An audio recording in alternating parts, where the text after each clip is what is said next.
EWTN. Vivamos la verdad. Vivamos católicos.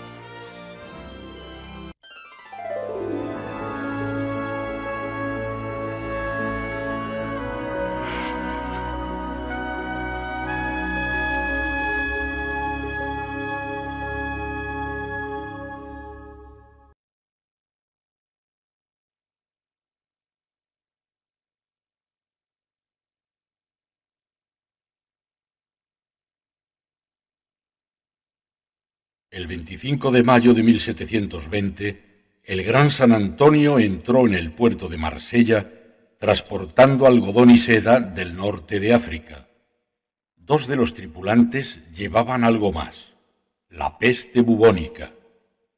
En pocos meses, más de 50.000 de una población de 90.000 habían muerto.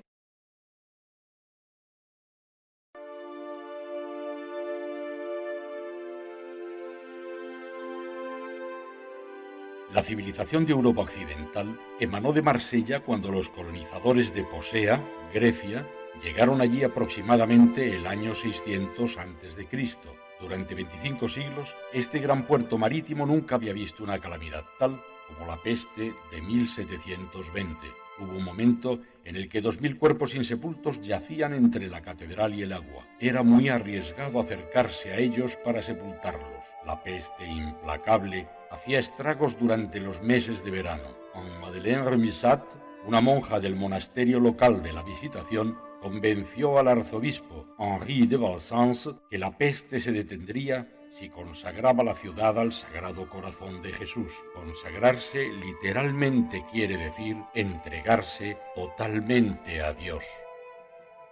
El 1 de noviembre de 1720, el arzobispo llevó a cabo un acto de consagración al Sagrado Corazón en la calle que ahora lleva su nombre, en presencia del Consejo de la ciudad y de los ciudadanos que estaban dispuestos a reunirse en público a pesar del peligro de contagio. La situación cambió dramáticamente. La peste acabó abruptamente. Las autoridades de la ciudad prometieron conmemorar este acto a perpetuidad. Cuando después de unos años ellos renegaron de esta promesa, la peste regresó. Adecuadamente corregidos y ahora conscientes de que esa consagración no es algo que debe ser asumido con ligereza, renovaron su compromiso y la peste cesó inmediatamente una vez más. La promesa original se ha mantenido, culminando con la edificación de esta basílica al Sagrado Corazón, después de la Segunda Guerra Mundial, 200 años más tarde. La historia de la devoción al Sagrado Corazón, desde sus orígenes en el Calvario y su florecimiento en Francia, se ha grabado en el arte y la decoración de la basílica.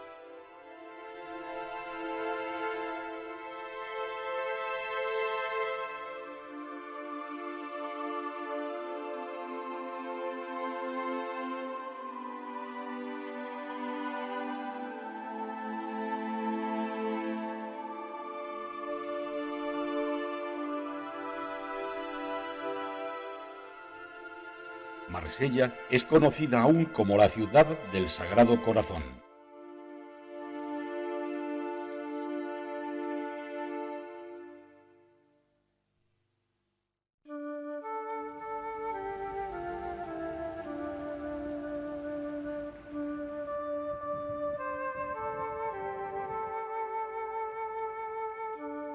Era un pequeño pueblo poco conocido del área de Charolles, en Francia. Paray-le-Monial, cuna de la devoción al Sagrado Corazón en los tiempos modernos. Todos los años, cientos de miles de personas de todo el mundo vienen aquí en peregrinación. La inspiración para esto fue la serie de eventos que tuvieron lugar entre 1673 y 1690, varias décadas antes de la peste en Marsella. Empezó con un informe de que el Señor resucitado se había aparecido a Margarita María Alacoque, una de las monjas del monasterio local de la Visitación. Margarita María nació aquí, en Verofrés, en 1647. Fue bautizada en esta iglesia y después de una niñez difícil, sus cuñados la sometían a ella y a su madre viuda a un incesante tormento. A sus tempranos 20 años entró en el monasterio de la Visitación de Santa María, en Paray-le-Monial. y se quedó allí hasta su muerte en 1690 a los 43 años. Apenas había ingresado en la orden cuando tuvieron lugar una serie de visiones que dieron vuelco a su vida y que tuvieron subsiguientemente una incalculable influencia en la historia de la práctica religiosa en la Iglesia Católica. Ella describe lo que ocurrió en la fiesta de San Juan Evangelista el 27 de diciembre de 1673. Un día, teniendo un poco más de tiempo, estando en oración ante el Santísimo Sacramento, me encontré toda penetrada por su divina presencia, a tal grado que perdí toda noción de mí y del lugar donde estaba. Me abandoné a este Espíritu Divino, rindiéndose mi corazón al poder de su amor. El Señor me hizo reposar durante muy largo tiempo sobre su pecho divino, en el cual me descubrió todas las maravillas de su amor y los secretos inexplicables de su corazón sagrado. Me parece que esto es lo que él me dijo: mi divino corazón tiene tal pasión de amor por los hombres y por ti en particular, que no pudiendo contener en él las llamas de su ardiente caridad, es preciso que las difunda por tu medio y que se manifieste a ellos, para enriquecerlos con sus preciosos tesoros que yo te descubro, y que contienen las gracias santificantes y saludables necesarias para apartarlos del abismo de perdición. Vendrían 3 visiones similares más. La más famosa ocurrió aproximadamente 2 años más tarde, en 1675, durante la semana siguiente a la fiesta del Corpus Christi. Luego, mostrándome su corazón divino, me dijo: he aquí este corazón que tanto ha amado a los hombres, que no ha perdonado nada hasta agotarse y consumirse para testimoniarles su amor, y en agradecimiento no recibe de la mayor parte más que ingratitudes, ya por sus irreverencias y sacrilegios, ya por la frialdad y el desprecio que tienen por mí en este sacramento de amor. El Señor entonces pidió que el viernes después de la octava de Corpus Christi se ha dedicado una fiesta especial para honrar su Sagrado Corazón, recibiendo los fieles la comunión ese día y haciendo solemne reparación a su corazón sagrado. Esto fue requerido para desagraviar la irreverencia y la falta de respeto que recibe durante el tiempo en que está expuesto en los altares. El Señor continuó: yo te prometo que mi corazón se extenderá para derramar abundantemente la influencia de su amor divino a todos aquellos que le honran y sean causa de que sea honrado. Se sospechaba de la autenticidad de las visiones de Margarita María, quien era renuente a hablar de ellas. Claudio de la Colombière, sacerdote jesuita, fue designado alrededor de ese tiempo capellán del monasterio. Ella confió en él y él concluyó que las visiones eran auténticas. No añadían nada al mensaje del Nuevo Testamento, solo enfatizaban el amor y la misericordia de Dios.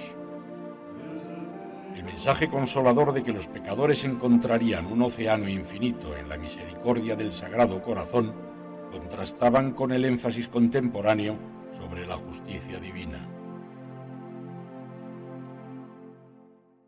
Como consecuencia de las revelaciones, Margarita María y Claudio, el 21 de junio de 1675, hicieron algo que constituyó un nuevo punto de partida en la Iglesia. Juntos se consagraron al Sagrado Corazón respondiendo al deseo expreso del mismo Jesús. Hasta entonces, las personas no se consagraban más que al ser bautizadas.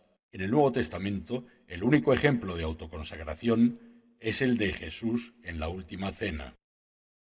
En los siglos precedentes, la consagración de las personas era un derecho episcopal, no una iniciativa personal. Solamente un obispo consagraba a una virgen, un rey o a otro obispo. La opción personal para una vida cristiana más comprometida era conocida solo como imitación o seguimiento de Cristo. Este acto de consagración de Margarita María y Claudio inspiraría no solo al obispo de Marsella durante la plaga 45 años después, sino también a innumerables personas, familias, congregaciones, ciudades y países a realizar algo similar en los siglos venideros. Unos meses más tarde, Claudio fue nombrado capellán de la duquesa de York, María de Módena, más tarde reina de Inglaterra, en el Palacio de St. James, en Londres. En la capilla de la reina, predicó sobre la sustancia de la devoción como la había aprendido de Margarita María, pero evitando cuidadosamente hacer cualquier referencia pública respecto de ella o de los recientes eventos en París. Después, él fue acusado falsamente de complicidad en la conspiración de Titus Oates, encarcelado y deportado a Francia. La inmunidad diplomática salvó su vida. Murió en esta casa de París en 1682.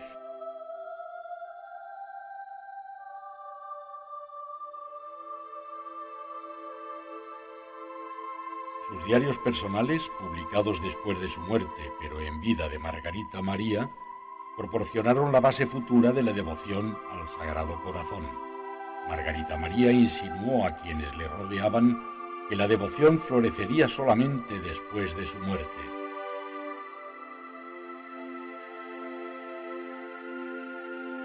Este mosaico en la capilla de Colombier en París representa extensamente la revelación a Margarita María en 1688. En una carta describió cómo ella había visto que Jesús se sentó en el trono y su madre a su derecha. Ante él, San Francisco de Sales, fundador de la Orden de la Visitación, Claudio de la Colombier, fallecido 6 años antes, varios padres de la Compañía de Jesús y religiosas de la Visitación, conocidos por su devoción al corazón de Cristo. En la visión, la Virgen Bendita era la portavoz principal. Margarita María escribió: Vuelta al buen padre de la Colombier, la Madre de Bondad, señalando al Divino Corazón, dijo: A ti, fiel siervo de mi Divino Hijo, se destina gran parte de este precioso tesoro, porque si se concede a las hijas de la Visitación el invitar a los hombres a que lo conozcan y amen, y el distribuirlo, está reservado a los padres de tu compañía hacer ver y conocer su utilidad y el valor de este tesoro, a fin de que se aprovechen de él, recibiéndole con el respeto y agradecimiento debido a tan gran beneficio. Y a medida que le den este gusto, este divino corazón, fuente fecunda de bendiciones y gracias, las derramará tan abundantemente sobre las funciones de su ministerio, que producirán frutos que irán más allá de sus trabajos y esperanza, incluso para la salvación y perfección de cada uno de ellos en particular. Inicialmente, los compañeros de Claudio en la Compañía de Jesús mostraron poco entusiasmo hacia la devoción. A Jean Corazet, confidente tanto de Claudio como de Margarita María, sus superiores le prohibieron hablar de ella a los miembros más jóvenes de la orden. Parecía demasiado buena para ser verdadera. Esta renuncia inicial al final cedió paso a la entusiasta aprobación. En la orden, la promoción y predicación de la devoción llegó a ser conocida como el munus suavissimum o el deber más delicioso. Jean Corazet y Joseph de Gallifet, promotores infatigables de la devoción, sobrevivieron a su amigo Claudio. Corazet escribió la biografía que allanó el camino para la canonización de Margarita María, y los escritos de Gallifet llevaron eventualmente al establecimiento de la fiesta del Sagrado Corazón pedida por el propio Jesús. En el siglo XVIII, la devoción se extendió como fuego arrasador en España y Portugal, mediante los esfuerzos de jesuitas como Agustín Cardaveraz y Bernardo de Hoyos. De España y Portugal se extendió rápidamente a América del Sur, donde llegó a tener un extraordinario papel en la religiosidad popular, especialmente durante el siglo XX. Se entendió que la llamada a difundir la devoción, inicialmente dirigida a las monjas salesas y los sacerdotes jesuitas, se aplicaba también a todo hombre o mujer de buena voluntad que quisiera difundir la devoción al Salvador de toda la humanidad. Margarita María fue canonizada el 13 de mayo de 1920 por Benedicto XV y Claudio el 31 de mayo de 1992 por Juan Pablo II. Entonces, ¿por qué la devoción a un corazón? This worship to the heart of Jesus enables people to understand better that they are permanent. Este culto al corazón de Jesús permite comprender bien que las personas son creadas de la nada, permanentemente y en cada momento, por amor. And it enables them to understand also better that Christ in all the tabernacles of the world is por la palabra encarnada, y les permite entender mejor a ese Cristo que en todos los tabernáculos del mundo está orando constantemente por ellos, y que Cristo desea premiarlos el día de la muerte y en el juicio universal por todo lo bueno que bajo la inspiración de su Espíritu Santo hayan hecho durante sus vidas terrenales, para que este culto al corazón de Jesús abrace el pasado, el presente y el futuro de cada ser humano. the past, the present, the future of each human being. Mirarán al que traspasaron. Esta frase del profeta Zacarías, usada por Juan Evangelista en la narración de la crucifixión de Jesús, creó la piedad de los creyentes desde los principios de la cristiandad. Cuando se unió con el texto del profeta Isaías, por sus heridas hemos sido curados, no es sorprendente que el costado herido fuera el refugio de la humanidad afligida. Después de 1000 años, en el siglo XI, San Anselmo de Canterbury, conocido como el padre de la devoción al Sagrado Corazón, fue la primera persona relevante en enfatizar el costado herido como el acceso al corazón. Él escribió: «Qué dulzura este costado herido». La apertura del costado de Cristo nos reveló las riquezas de su bondad, es decir, la caridad de su corazón hacia nosotros. Según San Anselmo, Jesús no nos salvó por su sufrimiento, nos salvó a través de su amor en el sufrimiento. La universalidad del corazón como símbolo de la persona en todas las civilizaciones e idiomas facilitó su posterior desarrollo. En palabras del teólogo alemán Hugo, uno de los dos famosos hermanos Rahner del siglo XX, cada fracaso en comprender la eterna palabra corazón es una verdadera tragedia del espíritu. Siguiendo a San Anselmo, una constelación de los más grandes místicos cristianos, empezando con San Bernardo de Claraval, el monje cisterciense del siglo XII, escribió: «La lanza ha agujereado su costado, llegó a su corazón, así que de aquí en adelante puede llevar nuestra debilidad. Por la herida del cuerpo se descubre el secreto del corazón». Detrás de él vinieron San Francisco de Asís, San Alberto Magno, San Buenaventura, Santa Gertrudis la Grande, Santa Catalina de Siena. Entre los siglos XIII al XV, los dominicos y los franciscanos hicieron llorar a toda Europa con sus sermones.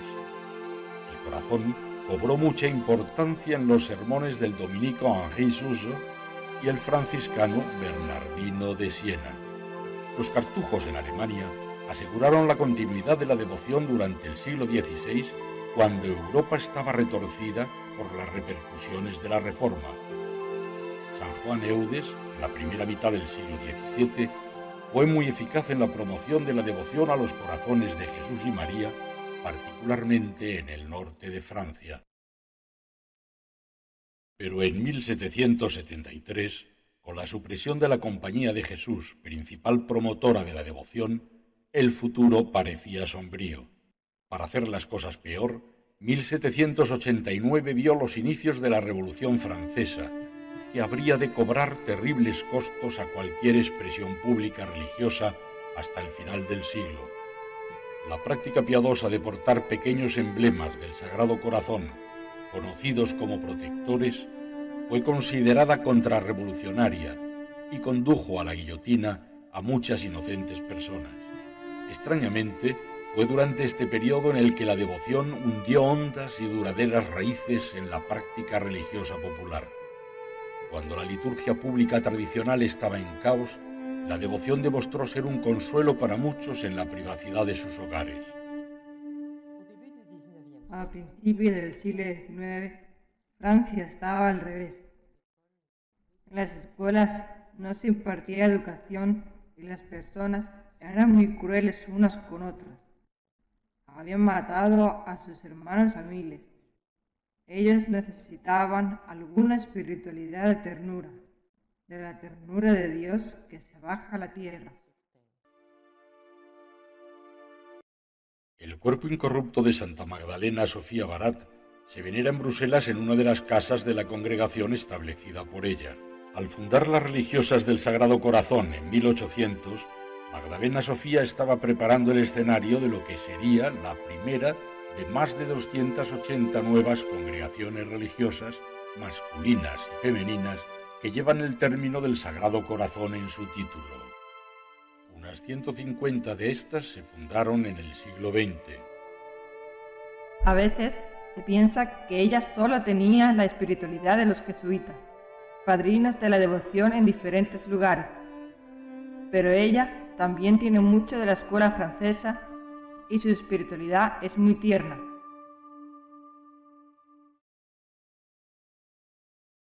El cardenal de Berulle, Charles de Contran y Jacques Solieu, fundadores de la École Française o Escuela Francesa, exploraron con gran sensibilidad la implicación en la vida cotidiana de la doctrina de San Pablo sobre el cuerpo místico de Cristo. Reflexionando sobre esta verdad, Santa Teresa de Lisieux pudo un día escribir: si la Iglesia fuera un cuerpo compuesto por diferentes miembros, no podía haberle faltado el más noble de todos. Debe tener un corazón, y un corazón en llamas ardiendo de amor. Durante el siglo XIX, las nuevas órdenes religiosas abrazaron una forma de espiritualidad sobre la base de las revelaciones de Santa Margarita María, con un elemento fuerte de consagración de sí mismo al Sagrado Corazón. Esta consagración produjo una variedad de iniciativas apostólicas, todas notables por el celo apostólico y heroísmo extraordinario. Uno de los más sorprendentes debe ser el caso de un miembro belga de la Sociedad de los Sagrados Corazones de Jesús y María, el padre Damián de Molokai. Toda su valiente vida en una isla cerca de Hawái fue expresión de su amor al Sagrado Corazón y sus amados leprosos. Esto lo llevó a ser vulnerable a la enfermedad. Eventualmente se contagió de lepra y sufrió las consecuencias. El día que murió, en 1889, dijo: «Qué dulzura es morir como hijo del Sagrado Corazón». Robert Louis Stevenson, el eminente novelista escocés y presbiteriano, salió en su defensa cuando algunos de sus propios correligionarios sugirieron que el padre Damián hubiera contraído la lepra a través de una conducta sexual inapropiada. El padre Damián fue beatificado por el Papa Juan Pablo II.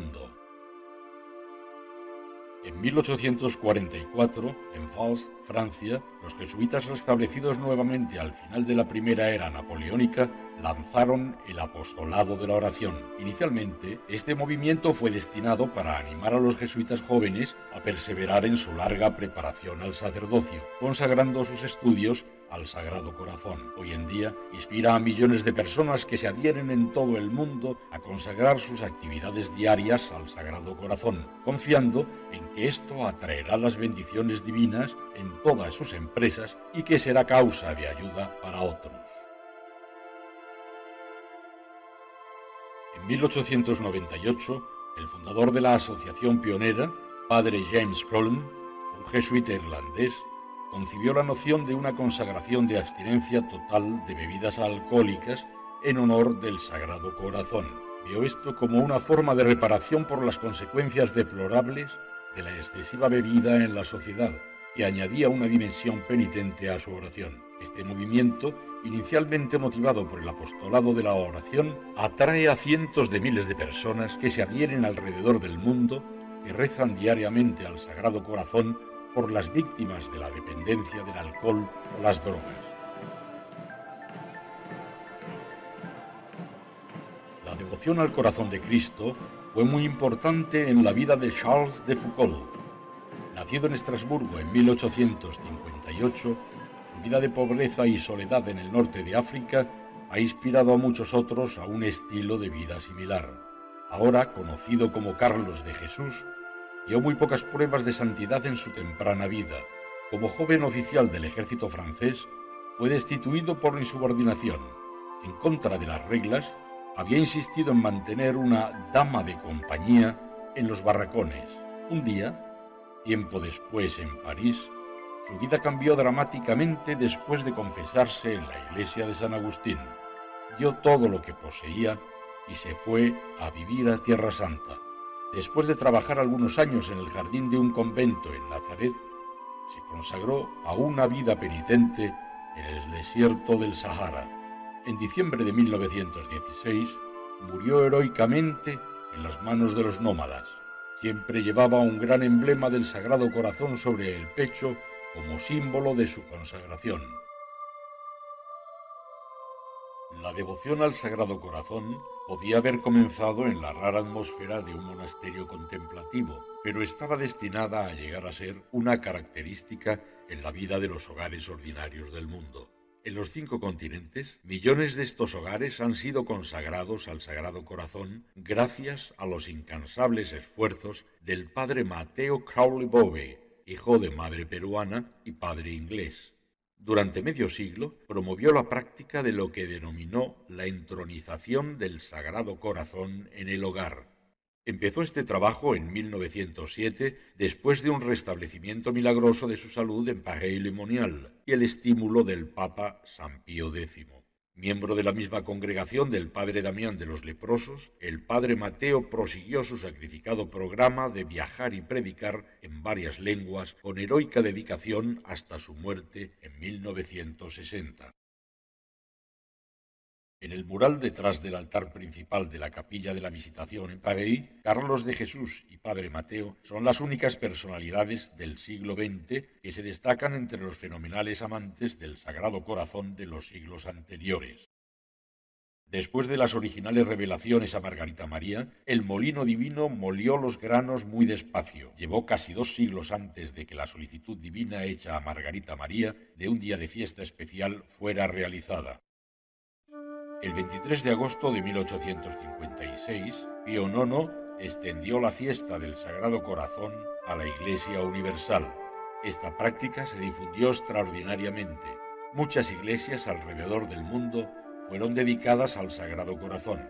Una extensión de esto fue el deseo de varios países católicos de consagrarse al Sagrado Corazón, lo que generalmente requería la aprobación del Estado. Ecuador e Irlanda fueron de los primeros. En el Ecuador, la inspiración vino del presidente del país, el profundamente religioso Gabriel García Moreno. No mucho tiempo después, la pagó con su sangre. Fue asesinado al dejar la Catedral de Quito el primer viernes de agosto de 1875, donde había estado haciendo su acostumbrada hora santa mensual ante el Santísimo Sacramento en honor del Sagrado Corazón. En Irlanda, en 1873, un periodo en el que no había gobierno nacional independiente, los obispos, con el soporte entusiasta de los fieles, asumieron en sí la consagración de su país al Sagrado Corazón. En Francia, un acto público requería alguna forma de aprobación oficial del Estado. Luego de la derrota en la Guerra Franco-Prusiana de 1870, experimentada como un periodo de humillación nacional, un número de diputados de la Asamblea Nacional consagraron su nación al Sagrado Corazón en una ceremonia en Paray-le-Monial. Eventualmente, esto llevó a que una mayoría parlamentaria aprobara formalmente la construcción de la Gran Basílica del Sagrado Corazón en Montmartre, París, por la inspiración de 2 laicos, Alexandre Lagentil y Hubert Hall de Fleury. El altísimo edificio blanco, una de las maravillas más conocidas del mundo entero, originalmente representaba el deseo francés de comprometerse más auténticamente con su vocación cristiana. Antes de la época en que fue consagrada, en realidad media centuria después, en 1919, la basílica había llegado a representar la importancia de la oración y la penitencia, no solo para Francia, también para el mundo entero. Jesús enseñó a sus discípulos a rezar, pero hizo asimismo hincapié en la necesidad de penitencia. Si no hacéis penitencia, también pereceréis. El cardenal Richard y los otros arzobispos de París de ese período vieron la Gran Basílica como símbolo de esta dimensión ineludible de la vida cristiana para todo el mundo. Con su soporte, Montmartre llegaría a ser la oficina central de una asociación de oración y penitencia en honor al Sagrado Corazón.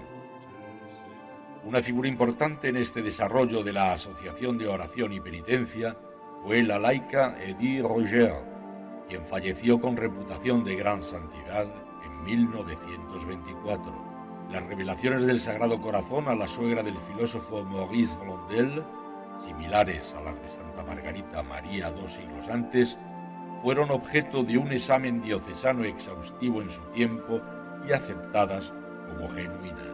La imagen del Sagrado Corazón con los brazos extendidos, basada en las revelaciones a Madame Roger en su casa de Saint-Rémy-Côte-d'Or, que ahora es un convento carmelita de rito bizantino, se produjo y fue colocada en el altar mayor de su parroquia en 1878, lo que influyó en la subsiguiente iconografía del Sagrado Corazón en la Basílica de Montmartre y en otras partes alrededor del mundo. La imagen tradicional de Jesús señalando su propio corazón, asociada con Margarita María, fue complementada por una donde él extiende sus brazos en actitud de acogida a toda la humanidad. Ahora nos corresponde ser recíprocos con su amor.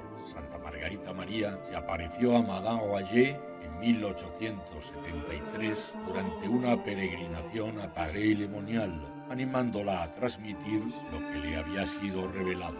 Margarita María le dijo: Si yo pudiera revivir, sería la primera en proclamar que el Sagrado Corazón no puede salvar al hombre sin la penitencia. El amor al corazón de Jesús no solo se demuestra con la confianza en su misericordia, con oraciones, comuniones y peregrinaciones.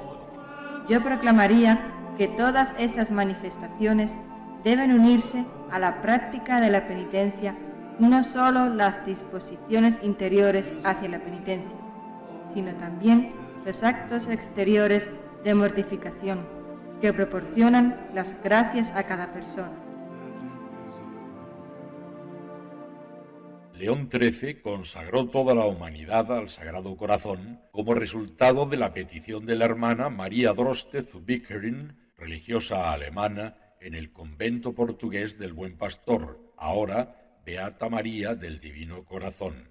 El Señor le hizo conocer su deseo de tener el universo entero consagrado al Sagrado Corazón, deseo que ella debía comunicar al Santo Padre. Después de alguna vacilación, el mensaje fue recibido como genuino. Esto condujo a la encíclica Annum Sacrum y la consagración del universo al Sagrado Corazón por León XIII en su condición de vicario de Cristo el 11 de junio de 1899, el domingo después de la fiesta del Sagrado Corazón. El gran promotor de la justicia en asuntos sociales y autor de la Rerum Novarum consideró esto como el acto más importante de su pontificado. La Beata María no vivió para ver los frutos de sus esfuerzos. Murió después de una insoportable agonía a las 3:05 de la tarde, víspera de la fiesta. León XIII vio en la imagen del Sagrado Corazón un icono para el futuro, comparable a la cruz vista por Constantino en el siglo IV. En su encíclica, el Papa escribió: en la época en que la Iglesia, aún próxima a sus orígenes, estaba oprimida bajo el yugo de los Césares, un joven emperador percibió en el cielo una cruz que anunciaba y que preparaba una magnífica y próxima victoria. Hoy tenemos aquí otro emblema bendito y divino que se ofrece a nuestros ojos. Es el corazón sacratísimo de Jesús, sobre el que se levanta la cruz y que brilla con un magnífico resplandor rodeado de llamas. En él debemos poner todas nuestras esperanzas. Tenemos que pedirle y esperar de él la salvación de los hombres. León XIII indicó a los fieles que rezaran al corazón de Jesús, Rey y centro de todos los corazones. Esto dio a luz una devoción en desarrollo en las décadas iniciales del siglo XX al corazón de Jesús como Rey del universo. Pío XI vio en este desarrollo un antídoto al ascenso del totalitarismo después de la Primera Guerra Mundial. En 1925 estableció una nueva fiesta de Cristo Rey. Él dispuso que el acto de consagración ofrecido primeramente por León XIII se ha renovado anualmente en la fiesta de Cristo Rey, garantizando el eslabón entre las dos devociones. En su carta Miserentissimus Redemptor, escrita en 1928, describió la devoción al Sagrado Corazón como la suma de toda la religión y que su práctica conduce los ánimos a conocer íntimamente a Cristo nuestro Señor y los impulsa a amarlo más vehementemente y a imitarlo con más eficacia. Quizás la más famosa de todas las encíclicas sobre el Sagrado Corazón es Aurietis Aquas, escrita en 1956 por Pío XII en el centenario de la extensión de la fiesta del Sagrado Corazón a la Iglesia Universal. En su encíclica, él escribe: «Es imposible enumerar las innumerables riquezas celestiales que el culto tributado al Sagrado Corazón de Jesús infunde en las almas, las purifica, las llena de consuelos sobrenaturales y las mueve a alcanzar las virtudes todas». El Papa Juan XXIII, en su diario personal en diciembre de 1903, escribe: «Cada vez que oigo hablar a alguien del Sagrado Corazón de Jesús o del Santísimo Sacramento, siento una alegría indescriptible. Es como si una ola de preciosos recuerdos, dulces afectos y jubilosas esperanzas alcanzaran mi pobre ser, haciéndome temblar de felicidad y llenando mi espíritu de ternura».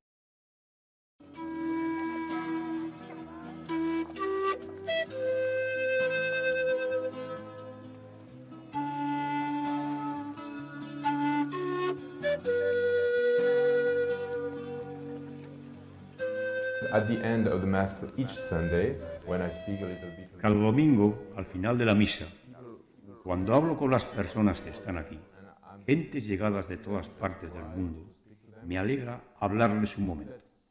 Es cierto que todos nos sentimos aquí como en casa, todos, de América del Sur, Australia, irlandeses. Es algo que aún estoy descubriendo domingo tras domingo.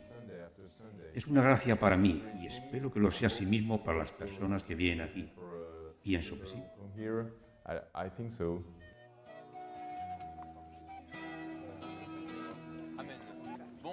En junio de 1966, Paulo VI escribió en un mensaje a la 31ª Congregación General de la Compañía de Jesús: «La comprensión mística llevó a contemplar a Él en el corazón. Hizo de la devoción al Sagrado Corazón el ardiente horno y el símbolo de la devoción y de la actividad para nosotros modernos, que valoramos los sentimientos y la psicología y estamos siempre orientados hacia la metafísica del amor».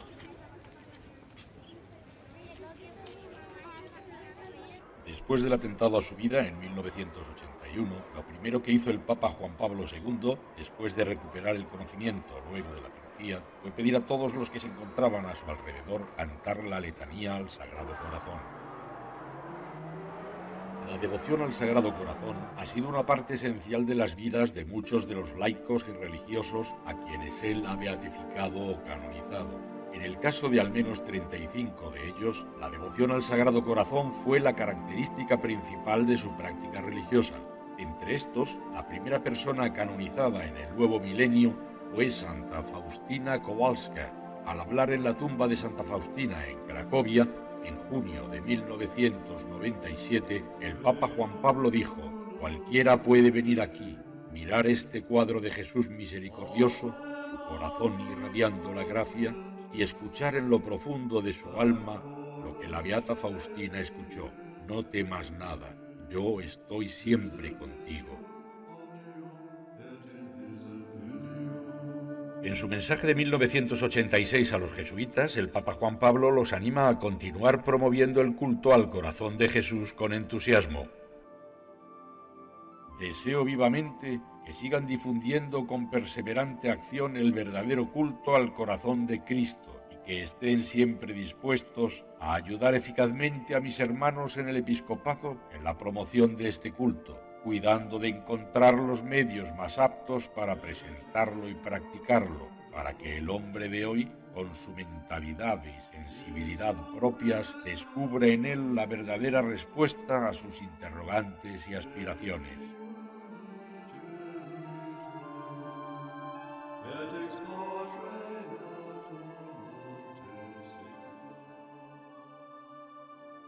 El Papa Benedicto XVI, antes de su elección al pontificado, escribió: "El lenguaje del corazón abarca 1000 dialectos locales, 1.000.000 de acentos.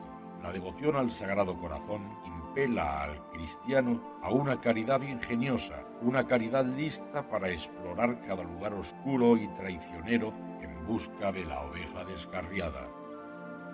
Poco después de ser elegido Papa, en un mensaje a los peregrinos dijo: "Rendir culto al Sagrado Corazón de Cristo significa adorar aquel corazón que, después de habernos amado hasta el fin, fue traspasado por una lanza y desde lo alto de la cruz derramó sangre y agua, fuente inagotable de vida nueva".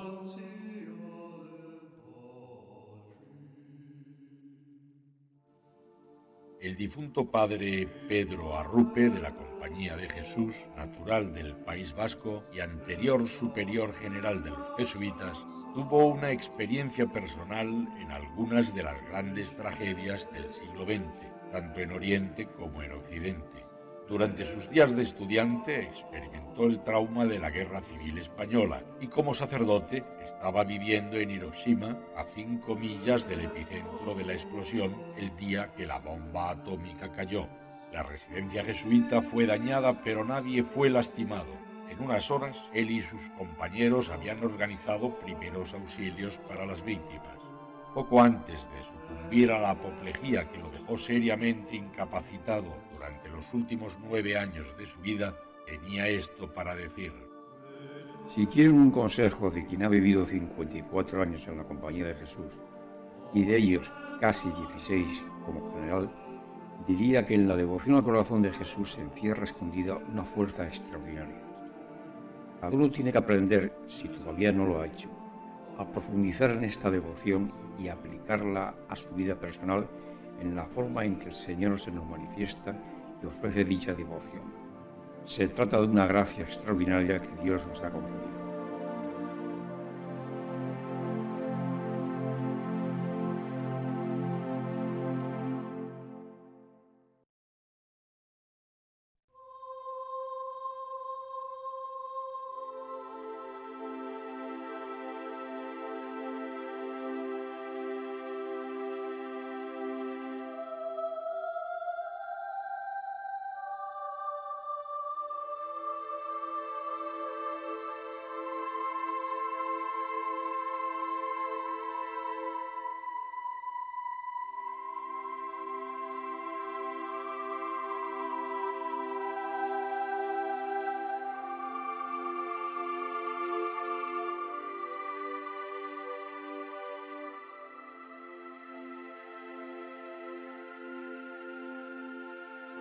Santa Margarita María compuso esta oración de consagración poco después de su primera revelación del Sagrado Corazón.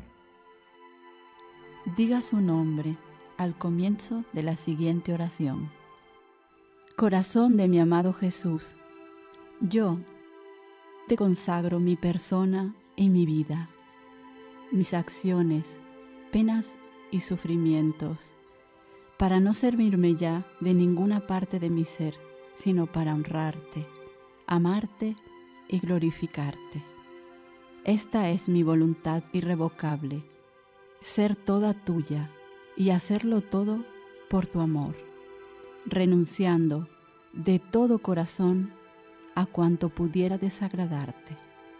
Te tomo pues, oh Sagrado Corazón, como el único objeto de mi amor, el protector de mi vida, la garantía de mi salvación, el remedio de mi fragilidad, el reparador de todas las faltas de mi vida y mi asilo seguro en la hora de mi muerte.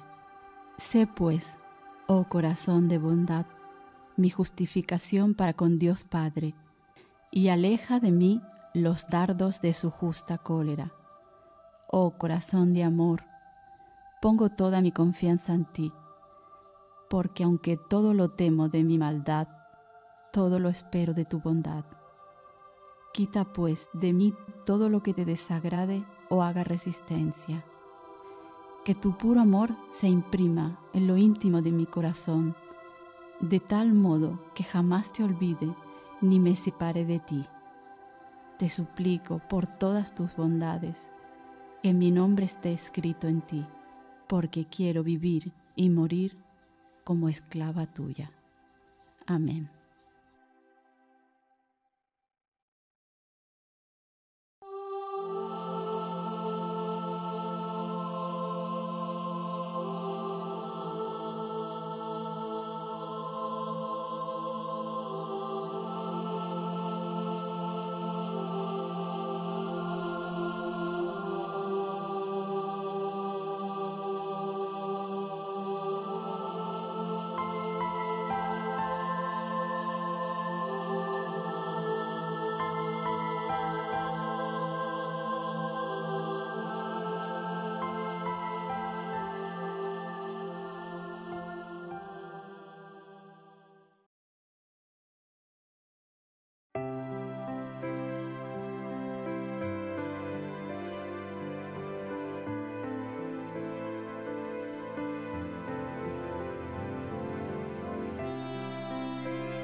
Queridos amigos de EWTN, soy Monseñor Juan Vicente Córdoba Villota, obispo de Fontibón. Fontibón es una cuarta parte de la gran ciudad de Bogotá, la capital de Colombia. El Papa dividió en 4 esta gran arquidiócesis porque ya son 8,5 millones de habitantes. Entonces quedó en 4 diócesis y yo tengo la de Fontibón. Soy presidente de la Comisión de Vida de la Conferencia Episcopal. Y hoy me quiero dirigir a ustedes con mucho cariño, como voz del pastor y con el corazón y el abrazo del pastor que cuida de sus ovejas. Con un tema que yo creo que es muy actual, que ya la reunión de Aparecida nos lo sugirió para América Latina y el Caribe, que fue prácticamente el centro de nuestras deliberaciones allá en Brasil. El tema de la evangelización y la nueva evangelización. Nos habla Aparecida de una conversión pastoral. La tenemos que dar todos, laicos, religiosos, sacerdotes, obispos. ¿Qué es la conversión? Como la palabra lo indica, pasar en un giro fuerte de 180 grados de una orilla a otra orilla. Pasar de una pastoral de mantenimiento, le llamamos de taller. Uno lleva un automóvil al taller, al lugar donde se arreglan los automóviles para que le hagan mantenimiento, que el aceite, que el cambio de bujías, que el cambio de alguna pieza que ya merece cambiarse, que le hagan algo de pintura y latonería. Esto se llama mantenimiento, pero el automóvil en sí, su esencia es el mismo. Pasar de una iglesia de mantenimiento, de taller, de sacramentalismos, de mantener en la oración, en la fe, en las eucaristías, en las novenas, cosas buenas todas, por favor, definitivas, pero de el que viene, los que vienen a misa, los que vienen a los asuntos de parroquia, se los mantiene, se los alimenta. Eso es bueno e importante, pero la iglesia no puede quedarse hoy en eso. Entonces la conversión pastoral es pasar de una iglesia de mantenimiento a una iglesia misionera que se lanza, en el buen sentido de la palabra, agresiva, evangelizadora, y que incursiona en la ciudad secular, en un mundo de la posmodernidad, en un cambio de época. Entonces, conversión pastoral, pasar de una pastoral de mantenimiento sacramentalista a una pastoral de empuje, a una pastoral de iniciativas de misión, de llevar a Jesús, de predicarlo con ardor, dice Aparecida, con fascinación en el corazón, como quien anuncia algo que le embeleza, algo que le cautiva y le atrae todas las dimensiones del ser humano. Lo anuncia afectivamente, emocionalmente, racionalmente, físicamente, espiritualmente. Lo anuncia con toda pasión. Ese anuncio es muy importante hoy. ¿Por qué? Porque tenemos hoy una sociedad muy variada, muy heterogénea, fruto de un cambio de época. No estamos, queridos hermanos y hermanas, en una época de cambios, no.